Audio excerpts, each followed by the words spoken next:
नमस्कार दोस्तों, स्वागत है आप सभी का एक बार फिर से आपके अपने YouTube channel RPN1 study point पर।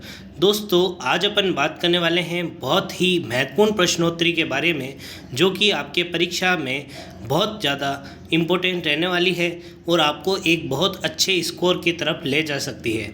जी दोस्तों, आज की जो श्रृंखला है बहुत ही धमाकेदार रहने वाली है, तो जल्दी से अपने दोस्तों के साथ जुड़ जाइए। जी दोस्तों, सभी को गुड इवनिंग, सभी का स्वागत है। दोस्तों, जल्दी से आपको कमेंट करके आंसर देने हैं। दोस्तों, आज की क्लास बहुत ही ज़्यादा महत्वपूर्ण रहने वाली है। पहला प्रश्न आपकी स्क्रीन पर है, जल्दी से आपको आंसर देना है। दोस्तों, पहला प्रश्न है, बूंदी के प्रसिद्ध साहित्यकार सूर्यमल मिश्रण ने किस ग्रंथ की रचना की है? देखिए, पहला प्रश्न तो यही भी है कि आपको याद रखना है कि सूर्यमल मिश्रण का संबंध किस जिले से है, तो बूंदी से। किस जिले से है, तो बूंदी से। अब उन्होंने कौन से ग्रंथ की रचना की है? ऑप्शन है आपके गणरूपक, वंश भास्कर, खुमान रासो और बुद्ध विलास। जल्दी से कमेंट करके बताना है दोस्तों।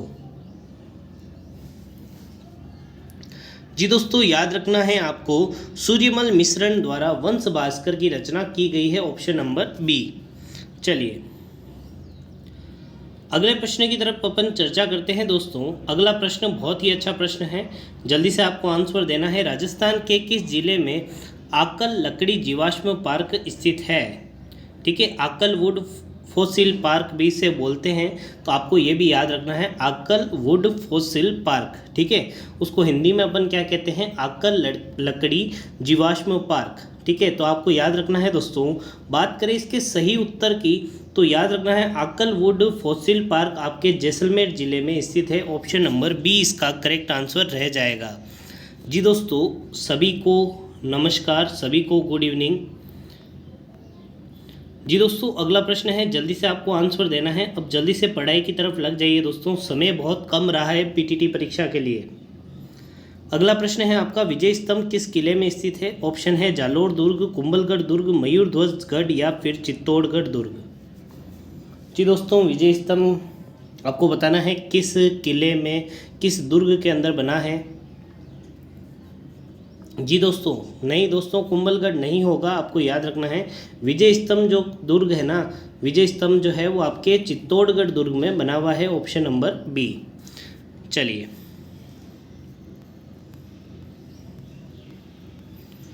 अगला क्वेश्चन है आपका, क्रांतिकारी रचना। देखिए कैसी रचना है, क्रांतिकारी रचना, और रचना का नाम क्या है? चेतावनी रा चुंगटिया के रचयिता कौन है? ठीक है, आपको बताना है ये क्रांतिकारी रचना जिसका नाम है चेतावनी रा चुंगटिया के रचयिता कौन है? ऑप्शन है केसर सिंह बारट, कन्हैयालाल सेठिया, अर्जुन लाल सिंह या फिर नैन्सी। मुनोत नैन्सी या फिर अर्जुन सिंह, कन्हैयालाल सेठिया या फिर केसरी सिंह भारत। जी दोस्तों, याद रखना है आपको, चेतावनी रा चुंगटिया के रचयिता है आपके केसरी सिंह बारट जी। ठीक है, ऑप्शन नंबर ए। चलिए जी, शाबाश दोस्तों। जी दोस्तों, जल्दी से वीडियो को शेयर कर दीजिए, जिससे सभी जो दोस्त आपके पड़ोसी, रिश्तेदार, जो भी आपके दोस्त तैयारी कर रहे हैं पीटीटी की, उन सभी तक ये वीडियो पहुंच सके।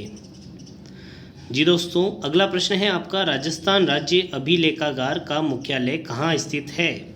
ऑप्शन है आपके जयपुर, बीकानेर, जोधपुर और कोटा। जी दोस्तों, जल्दी से कमेंट करके आपको आंसर देना है। जी सही एकदम, राजस्थान राज्य अभिलेखागार का मुख्यालय आपको याद रखना है बीकानेर जिले में स्थित है। चलिए अगला प्रश्न है आपका, जल्दी से उत्तर देना है दोस्तों। राजस्थान के एकीकरण का श्रेय किसे जाता है? ठीक है, आपको बताना है राजस्थान का जो एकीकरण है उसका श्रेय किसे जाता है दोस्तों? हीरालाल शास्त्री जी को, सरदार वल्लभ भाई पटेल को, पंडित जवाहरलाल नेहरू को या फिर लॉर्ड माउंटबेटन को। जी दोस्तों, जल्दी से बताना है। जी दोस्तों, बात करें इसके सही उत्तर की, तो आपको याद रखना है राजस्थान के एकीकरण का श्रेय के साथ साथ संपूर्ण भारत के एकीकरण का श्रेय जिस व्यक्ति को जाता है वो है भारत के लौह पुरुष सरदार वल्लभ भाई पटेल। ठीक है, एक प्रश्न और पूछा जाता है, सरदार वल्लभ भाई पटेल को सरदार की उपाधि कब मिली दोस्तों? तो याद रखना है आपको कब मिली। तो एक सत्याग्रह था, उस सत्याग्रह का नाम है बारडोली सत्याग्रह। कौन सा सत्याग्रह दोस्तों? बारडोली सत्याग्रह। इस सत्याग्रह के बाद में वहाँ की जो महिलाएं थी, उन महिलाओं ने इन्हें ये उपाधि दी थी। ये आपको याद रखना है। बारडोली सत्याग्रह का जो संबंध है वो किस क्रांतिकारी से है? तो आपको याद रखना है सरदार वल्लभ भाई पटेल से।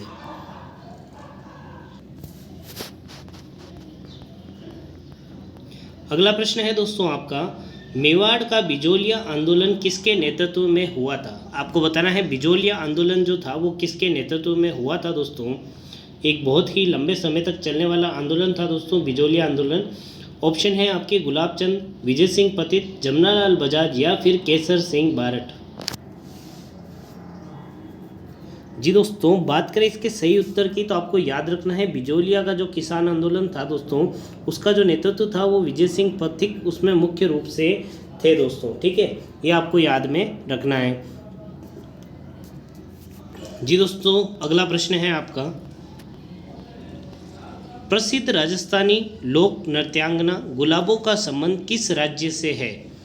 जी दोस्तों, किस नृत्य से ये पूछा गया है। गुलाबों का संबंध किस नृत्य से है ये आपको बताना है। ऑप्शन है आपके बागड़िया नृत्य, पनिहारी नृत्य, गुडला नृत्य और कालबेलिया नृत्य। जी दोस्तों, बात करें इसके सही उत्तर की तो आपको याद रखना है लोक नृत्यांगना गुलाबो देवी का जो संबंध है वो है आपके कालबेलिया नृत्य से। Option number D.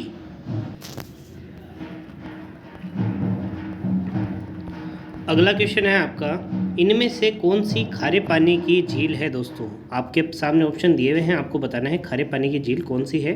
जयसमंद झील, फोय सागर झील, राजसमंद झील और पंचभद्रा झील। जी दोस्तों, जल्दी से आपको कमेंट करके बताना है खारे पानी की झील कौन सी है। आपके सामने ऑप्शन दिए हुए हैं। जी दोस्तों, याद रखना है इस दिए गए ऑप्शन में पंचभद्रा झील जो है दोस्तों वो आपके खारे पानी की झील है, बाकी सभी मीठे पानी की झीलें हैं। चलिए जी दोस्तों, इसके अलावा जो खारे पानी की झील है आप सभी को पता है, सांबर झील खारे पानी की झील है, डीडवाना झील, पंचभद्रा झील और साथ ही साथ डेगाना नाम से भी झील आती है। ठीक है, ये सभी कैसी है दोस्तों? खारे पानी की झीलें हैं। चलिए, राजस्थान की जो राज्यपाल बनने वाली प्रथम महिला कौन है ये आपको बताना है। श्रीमती गायत्री देवी, श्रीमती सुमित्रा सिंह, श्रीमती गिरिजा व्यास जी या फिर श्रीमती प्रतिभा पाटिल। जी दोस्तों, जल्दी से बताना है राजस्थान की राज्यपाल बनने वाली प्रथम महिला। किसी भी बच्चे का ये प्रश्न गलत नहीं होना चाहिए दोस्तों, बहुत ज़्यादा इंपॉर्टेंट प्रश्न है दोस्तों। याद रखना है राजस्थान की राज्यपाल बनने वाली प्रथम महिला का नाम है दोस्तों श्रीमती प्रतिभा देवी सिंह पाटिल। ये आगे जाके भारत की क्या बनती है दोस्तों? राष्ट्रपति भी बनती है। ये भी प्रश्न पूछा जाता है कि कौन सी ऐसी राजस्थान की राज्यपाल है जो आगे जाके क्या बनती है दोस्तों? भारत की राष्ट्रपति बनती है। तो भी उसका आंसर यही रहने वाला है। बासमती किसकी किस्म है यह आपसे पूछा गया है। गेहूं की, चावल की, सरसों की या फिर मूंगफली की। जी दोस्तों, यदि आपने ज़रा भी घर का किराने का सामान खरीदा है, कभी आपका काम पड़ा है, तो ये आप प्रश्न गलत नहीं करेंगे। आप सभी जानते हैं कि बासमती जो है दोस्तों वो किसकी किस्म है? चावल की किस्म होती है दोस्तों। किसकी किस्म होती है? चावल की किस्म होती है। चलिए, जैसलमेर में कौन सा महोत्सव बनाया जाता है दोस्तों? ये आपको बताना है कौन सा उत्सव बनाया जाता है। ऑप्शन है आपके मरु उत्सव, म्हारो उत्सव, दोरारो उत्सव या फिर राजस्थान उत्सव। जी दोस्तों, जल्दी से कमेंट करके बताना है आपको जैसलमेर में कौन सा उत्सव बनाया जाता है। जी दोस्तों, बात करें इसके सही उत्तर की तो आपको याद रखना है जैसलमेर में मरु उत्सव बनाया जाता है दोस्तों। अच्छा प्रश्न है, बार बार परीक्षा में पूछा जाता है। चलिए, अगला प्रश्न है आपका, निम्नलिखित शहरों में से राजस्थान का उच्च न्यायालय किस शहर में स्थित है? उदयपुर, अजमेर, जोधपुर और बीकानेर। जी दोस्तों, जल्दी से बताना है राजस्थान का जो हाई कोर्ट है वो किस शहर में स्थित है। तो दोस्तों, आप सभी जानते हैं राजस्थान हाई कोर्ट किस शहर में स्थित है? जोधपुर शहर में स्थित है। और इसकी एक खंडपीठ कहाँ पर स्थित है? जयपुर में स्थित है। ठीक है, ये भी आपको याद रखना है। जो जोधपुर के जो हाई कोर्ट है दोस्तों उसको मुख्य उच्च न्यायालय का दर्जा है दोस्तों, और जयपुर को खंड उच्च न्यायालय माना गया है। चलिए जी दोस्तों, बात कर रहे हैं अगले प्रश्न के बारे में। तो अगला प्रश्न है आपका, भटनेर का जो किला है वो किस जिले में स्थित है? ऑप्शन है हनुमानगढ़, जयपुर, अजमेर और सीकर। जी दोस्तों, जल्दी से बताना है आपको, भटनेर का किला किस जिले में स्थित है? जी दोस्तों, बात करें इसके सही उत्तर की तो आपको याद रखना है, भटनेर का किला आपके हनुमानगढ़ जिले में स्थित है। Option number A. अगला प्रश्न है आपका, जल्दी से आपको पढ़ना है, उत्तर देना है दोस्तों। बहुत ही अच्छा प्रश्न है। राजस्थान भाषा की कृति पाथल और पीतल किसकी कृति है? ऑप्शन है आपके कन्हैया लाल सेठिया, राम सिंह, विजयदान देवता और सुंदरदास जी। जी दोस्तों, जल्दी से बताना है, पातल और पीतल किसकी रचना है, किसकी कृति है? और ये जो रचना है दोस्तों राजस्थान भाषा की कृति है दोस्तों, ये भी आपको याद रखना है। जी दोस्तों, बात करें इसके सही उत्तर की तो आपको याद रखना है, पातल और पीतल कन्हैया लाल सेठिया द्वारा लिखी गई एक रचना है दोस्तों। Option number A. अगला प्रश्न है आपकी स्क्रीन पर, जल्दी से आपको पढ़ना है, आंसर देना है दोस्तों। जल्दी से वीडियो को शेयर भी कर दीजिए जिससे आप सभी दोस्तों को फ़ायदा मिल सके दोस्तों। चलिए अगला प्रश्न है, हल्दी घाटी का युद्ध के पश्चात महाराणा प्रताप ने निम्नलिखित में से किस स्थान पर अपनी राजधानी स्थापित की थी? जी दोस्तों, 1576 के अंदर एक युद्ध लड़ा गया था, जो था आपके हल्दी घाटी का युद्ध, जो कि किस किस के बीच में लड़ा गया था? महाराणा प्रताप और अकबर की सेना के बीच में, जिसका नेतृत्व मान सिंह द्वारा किया गया था, जिसमें कहा जाता है कि अकबर की जीत होती है। ठीक है, इस युद्ध का नाम क्या था? हल्दी घाटी का युद्ध। कौन सा युद्ध था? हल्दी घाटी का युद्ध कब लड़ा गया था? 1576 में। किन किन के बीच में? महाराणा प्रताप और अकबर की सेना के बीच में। अकबर स्वयं आया था क्या? नहीं दोस्तों, अकबर की सेना का नेतृत्व किसने किया था? तो मान सिंह द्वारा किया गया था। ये आपको याद रखना है। और ये भी आपको याद रखना है दोस्तों कि इस युद्ध के बाद में महाराणा प्रताप ने जो अपनी राजधानी है वो चावंड में स्थापित कर दी गई थी दोस्तों। ठीक है, ये भी आपको याद रखना है। चलिए अगला प्रश्न है, राजस्थान में 1857 की क्रांति का आरंभ किस स्थान से हुआ? जी दोस्तों, आप सभी जानते हैं भारत में जो स्वतंत्रता के लिए पहली जो क्रांति हुई थी, ठीक है, पहला जो बड़ा आंदोलन हुआ था वो कौन सा था दोस्तों? 1857 की क्रांति। ठीक है, अब आपको बताना है कि जो राजस्थान में जो शुरुआत थी वो कहाँ से हुई थी। ऑप्शन है एरनपुरा, नसीराबाद, डूंगरपुर और उदयपुर।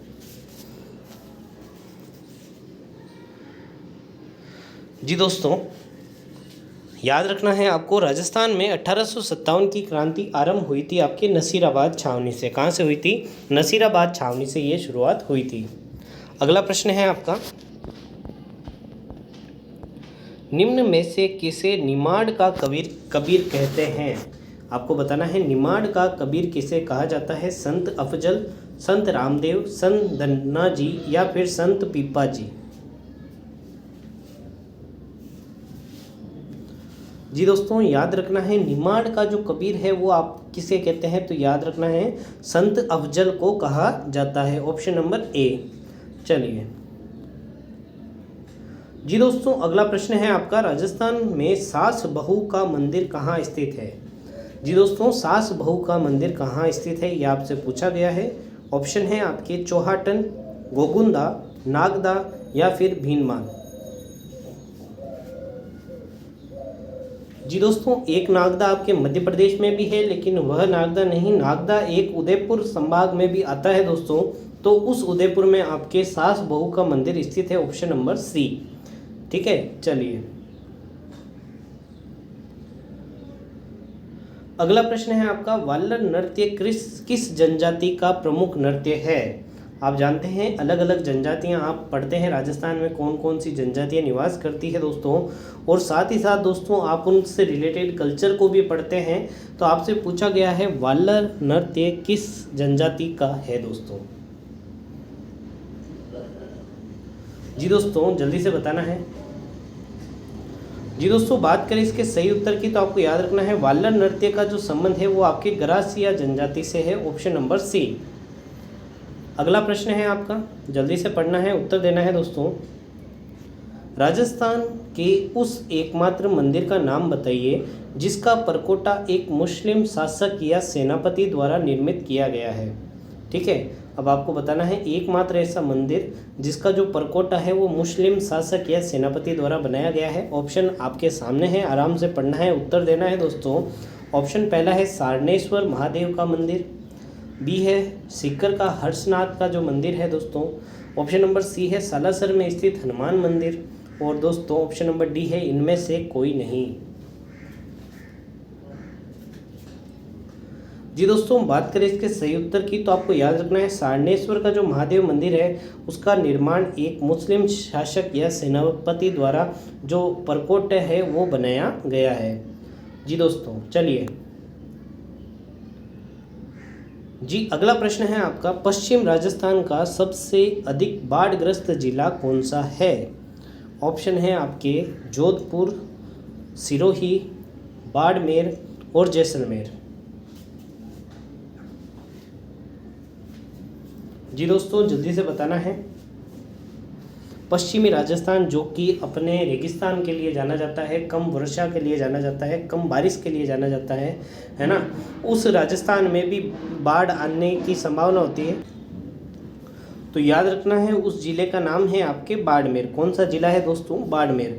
और ये किस नदी के कारण आपके बाढ़ आती है? तो लूनी नदी के कारण ये बाढ़ आती है दोस्तों, ये भी आपको याद रखना है।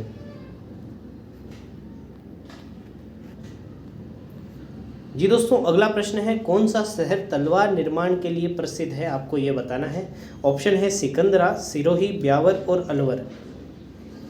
राजस्थान में जो तलवार निर्माण होता है दोस्तों सर्वाधिक किस जिले में होता है? सर्वाधिक कौन सी तलवारें प्रसिद्ध है? तो दोस्तों याद रखना है आपको सिरोही की तलवारें प्रसिद्ध है, ऑप्शन नंबर बी। चलिए अगला प्रश्न है आपका, लहरिया या फिर ओरना, ठीक है, स्त्रियों द्वारा किस माह में ओढ़ा जाता है?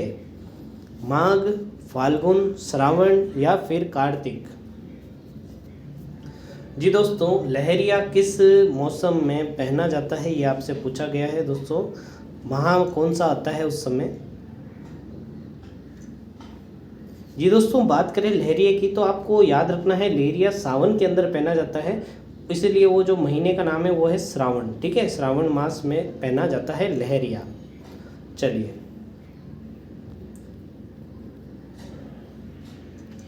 राजस्थान का हड़प्पा सभ्यता का प्रसिद्ध स्थल कालीबंगा किस जिले में स्थित है? आपको बताना है दोस्तों। कालीबंगा किस जिले में स्थित है? गंगानगर, हनुमानगढ़, बीकानेर और चूरू।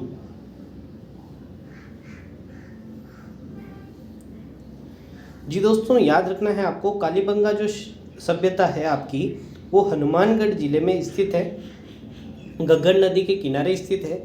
और दोस्तों बात करें तो यहाँ से जब खुदाई की गई तो आपको अलंकृत ईंटें मिली है। ठीक है, एक आपको यज्ञ कुंड मिला है यहाँ से।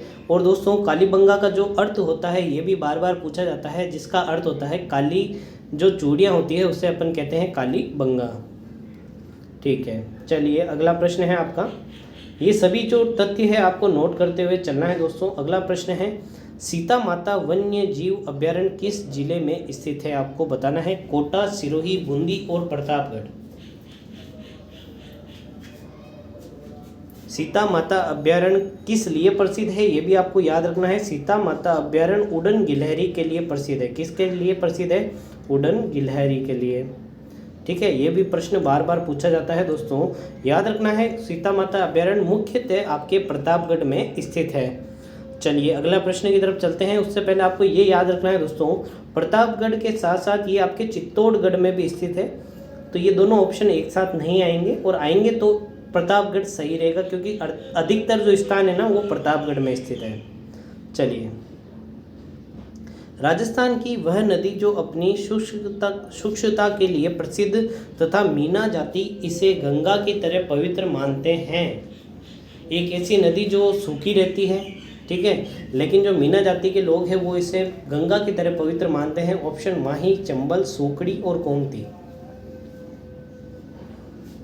जी दोस्तों बात करें इसके सही उत्तर की तो आप जानते हैं कि ये जो शुष्कता है ना, सूखी रहती है, इसी कारण इसका नाम क्या है? सोकड़ी नदी पड़ा है दोस्तों, ऑप्शन नंबर सी।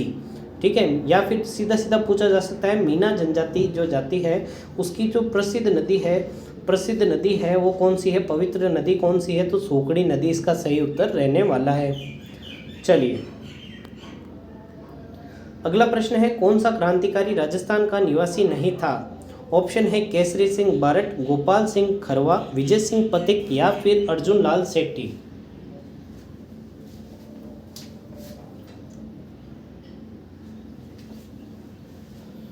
जी दोस्तों, बात करें इसके सही उत्तर की तो आपको याद रखना है विजय सिंह जी पथिक का संबंध आपके राजस्थान से नहीं था। ठीक है, ये आपके यूपी से आए थे लेकिन राजस्थान में रह रहे थे काफ़ी समय से, एक शिक्षक बन के ये रह रहे थे, अपना जीवन यापन कर रहे थे यहाँ पे।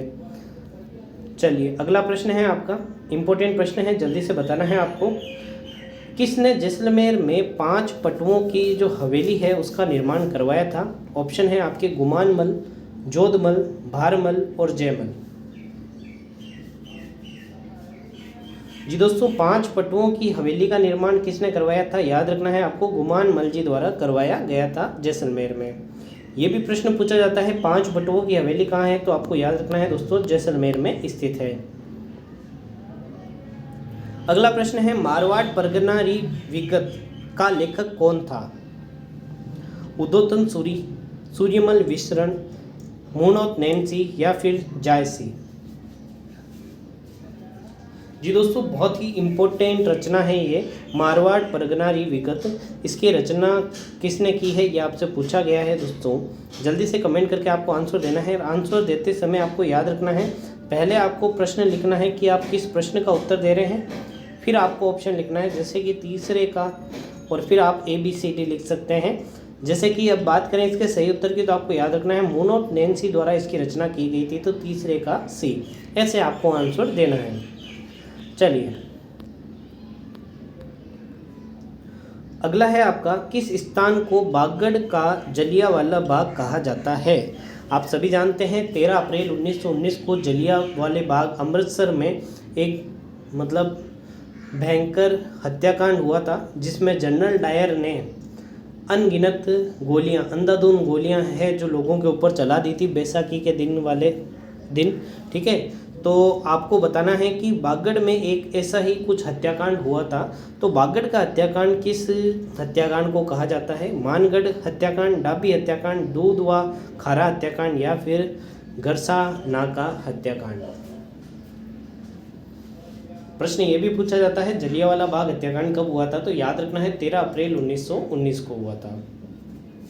जी दोस्तों, याद रखना है बागड़ का जो जलियांवाला बाग है वो मानगढ़ हत्याकांड को कहा जाता है, ऑप्शन नंबर A।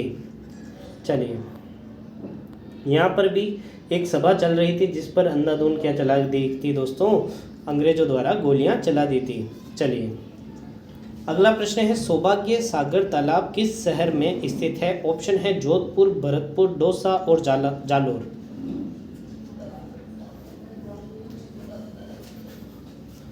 जी दोस्तों, बात करें इसके सही उत्तर की तो आपको याद रखना है सौभाग्य सागर तालाब आपके कहाँ पर स्थित है, तो याद रखना है जोधपुर में स्थित है, ऑप्शन नंबर A।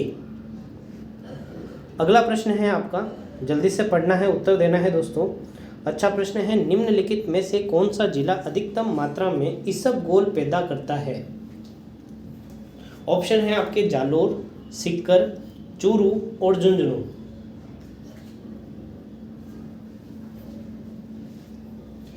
जी दोस्तों, बात करें इसके सही उत्तर की तो आपको याद रखना है अधिकतम मात्रा में इसबगोल जो पैदा होता है दोस्तों वो आपके जालोर जिले में होता है, ऑप्शन नंबर A इसका करेक्ट आंसर हो जाएगा। बात करते हैं अगले प्रश्न के बारे में दोस्तों। अगला प्रश्न बहुत ही इंपॉर्टेंट प्रश्न है दोस्तों, शिक्षा का अधिकार राइट टू एजुकेशन अधिनियम राजस्थान में कब लागू हुआ। 1 अप्रैल 2010, 5 अप्रैल 2009, 10 मई 2010 और 11 मार्च 2011। आराम से पढ़ना है, उत्तर देना है। राइट टू एजुकेशन जो एक्ट है वो राजस्थान में कब पारित हुआ, इस तरीके से भी आ सकता है और हिंदी में भी पूछा जा सकता है, शिक्षा का अधिकार अधिनियम राजस्थान में कब लागू हुआ। तो दोस्तों इम्पोर्टेंट करके आप इसे नोट कर लीजिएगा, 1 अप्रैल 2010 को राजस्थान में शिक्षा का अधिकार अधिनियम लागू हुआ था। चलिए अगला प्रश्न है दोस्तों, राजस्थान में डबोक एयरपोर्ट कहाँ पर स्थित है? ऑप्शन है कोटा, हनुमानगढ़, गंगानगर और उदयपुर। जी दोस्तों, जल्दी से बताना है डबोक एयरपोर्ट कहाँ पर स्थित है। प्रश्न के साथ में आपको कमेंट करना है आंसर। जी दोस्तों, याद रखना है डबोक जो आपका एयरपोर्ट है वो आपके उदयपुर में स्थित है। Option number D. अगला प्रश्न है दोस्तों, राजस्थान का कश्मीर किसे कहते हैं? झालावाड़, सिरोही, उदयपुर और राजसमंद। जी दोस्तों, याद रखना है उदयपुर को राजस्थान का कश्मीर कहा जाता है। ऑप्शन नंबर सी। उदयपुर को और क्या कहा जाता है दोस्तों? झीलों की नगरी भी कहा जाता है। पूर्व का वेनिस भी उदयपुर को कहा जाता है, ये भी आपको याद रखना है। चलिए, राष्ट्रीय ऊंट अनुसंधान केंद्र कहाँ पर स्थित है? ऑप्शन है अलवर, तबीजी अजमेर, कोटा या फिर जोहड़बीड़ बीकानेर।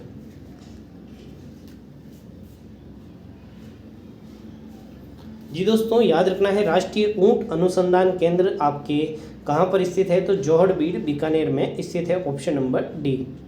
ऊंटों से रिलेटेड जो भी आपके अधिकतर संस्थान है वो आपके बीकानेर में स्थित है। दोस्तों, यदि आपको ऊंट से रिलेटेड कोई प्रश्न आता है और यदि आपको कुछ भी याद नहीं है उसके बारे में और आपको तुक्का लगाना है दोस्तों, तो बीकानेर पर लगा के आना है आपको। 2011 की जनगणना के अनुसार राजस्थान की जनसंख्या कितनी थी दोस्तों? ऑप्शन है आपके 6.85 करोड़, 5.85 करोड़, 7.85 करोड़ या फिर 4.85 करोड़। हाल ही में आपको पता है कि जो भारत है वो विश्व में सर्वाधिक जनसंख्या वाला देश बन चुका है, लेकिन क्योंकि कोविड के कारण 2021 की जनगणना नहीं हो पाई थी दोस्तों, तो दोस्तों याद रखना है आपको कि जनगणना से रिलेटेड प्रश्न पूछा जा सकता है। तो दोस्तों याद रखना है आपको कि राजस्थान की जो 2011 की जनगणना जो अभी तो 2021 में तो हुई नहीं थी, ठीक है, तो उसके अनुसार राजस्थान की जनसंख्या कितनी थी? तो 6.85 करोड़ थी। ठीक है, चलिए अगला प्रश्न है दोस्तों, बैंक ऑफ राजस्थान का विलय किस बैंक में हो गया? आप जानते हैं अभी हाल ही में कई सारे बैंकों को विलय करके एक बैंक बना दिया गया। ठीक है, कई 2-3 बैंकों को मिला करके एक बैंक बना दिया गया। ठीक है, तो वो कौन सा बैंक ऐसा था जिसके अंदर बैंक ऑफ राजस्थान का विलय हुआ है? ऑप्शन है PNB bank, ICICI bank, SBBJ bank और एक्सिस बैंक। तो दोस्तों याद रखना है जो राजस्थान बैंक का विलय हुआ है ना, वो आपके आईसीआईसीआई बैंक में हुआ है। Option number B. ठीक है, चलिए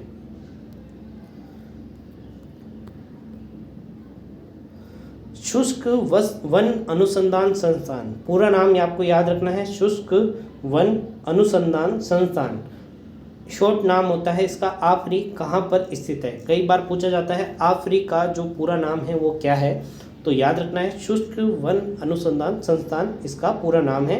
इसका जो हेड ऑफिस है वो कहाँ पर है ये पूछा है, बीकानेर, जोधपुर, चूरू, जैसलमेर। जी दोस्तों याद रखना है आफरी का जो मुख्यालय है वो कहाँ पर है? आपके जोधपुर में स्थित है। Option number B.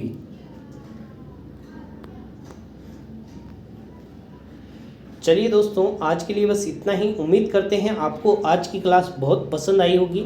यदि आपको क्लास पसंद आई है तो आपको कमेंट करके ज़रूर बताना है और इन 40 प्रश्नों में से आपके कितने प्रश्न सही गए हैं आपको ये भी बताना है। साथ ही साथ यदि चैनल पर नए हैं और अभी तक आपने हमारे चैनल को सब्सक्राइब नहीं किया है तो चैनल को सब्सक्राइब जरूर करना है और उस बेल आइकन को जरूर प्रेस करना है। सिर्फ एक बार, यूँ नहीं बार बार 2-3 बार प्रेस कर दो उसको, एक बार ही प्रेस करना है उसको। ठीक है, और साथ ही साथ आपके कोई दोस्त, पड़ोसी, रिश्तेदार जो भी आपका साथी पीटीटी बीएसटीसी की तैयारी कर रहा है उस तक इस वीडियो को ज़रूर पहुंचाना है और उससे कहना है अगर पीटीटी में सिलेक्शन चाहिए तो RPN 1 स्टडी पॉइंट से आपको जुड़े हुए रहना पड़ेगा। साथ ही साथ दोस्तों जो भी पीटीटी बीएसटीसी के रिलेटेड जो भी आपके ऑफिशियल न्यूज़ आती है वो भी आपको इस चैनल पर सबसे पहले देखने को मिलेगी और साथ ही साथ रेगुलर क्लासेस सभी सब्जेक्ट की आपको अटेंड करनी है। धन्यवाद।